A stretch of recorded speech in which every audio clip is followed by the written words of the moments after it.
आज हम लोग देखेंगे कैल्सिनेशन। ये मेटल्स एंड नॉन मेटल का एक टॉपिक है केमिस्ट्री सब्जेक्ट में। ठीक है, तो चलिए देखते हैं कैल्सिनेशन का डेफिनेशन।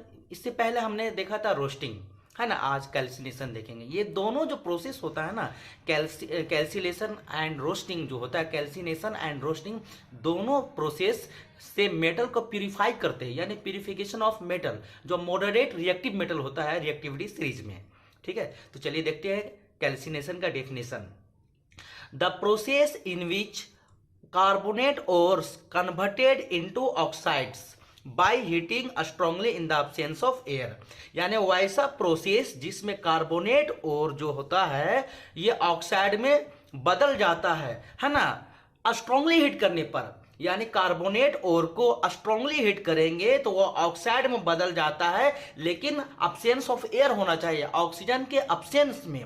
अगर ऐसा होता है तो उसको हम लोग कहते हैं कैल्सिनेशन। वंस अगेन, कार्बोनेट और है ना ऑक्सीजन के अब्सेंस में स्ट्रांगली हीट करते हैं, तब वह ऑक्साइड में तब्दील हो जाता है, तो इस प्रोसेस को कैल्सिनेशन कहते हैं। जैसे देखते हैं जिंक कार्बोनेट, है ना, इसको जब हम हीट कर रहे हैं, स्ट्रांगली हीट कर रहे हैं, तो जिंक कार्बोनेट जो कि कार्बोनेट और का एक टाइप है, तो ये इसको हीट करने पर जिंक ऑक्साइड बन जा रहा है। जिंक कार्बोनेट जिंक ऑक्साइड में तब्दील हो जा रहा है, ये ऑक्साइड और हो गया। यानी कार्बोनेट और को हीट करने पर, स्ट्रांगली हीट करने पर अब्सेंस ऑफ एयर, है ना, जबकि रोस्टिंग होता था प्रेजेंस ऑफ एयर, लेकिन कैल्सिनेशन में होगा अब्सेंस ऑफ एयर। तो कार्बोनेट और को अब्सेंस ऑफ एयर, ऑक्सीजन के अब्सेंस में स्ट्रांगली हीट करते हैं और वह कार्बोनेट और ऑक्साइड और में बदल जाता है। इस प्रोसेस को कैल्सिनेशन कहते हैं। साथ ही साथ जब हम जिंक कार्बोनेट को हीट करते हैं तो जिंक ऑक्साइड बनता है और कार्बन डाइऑक्साइड गैस बनता है। यह हवा से हल्का होता है,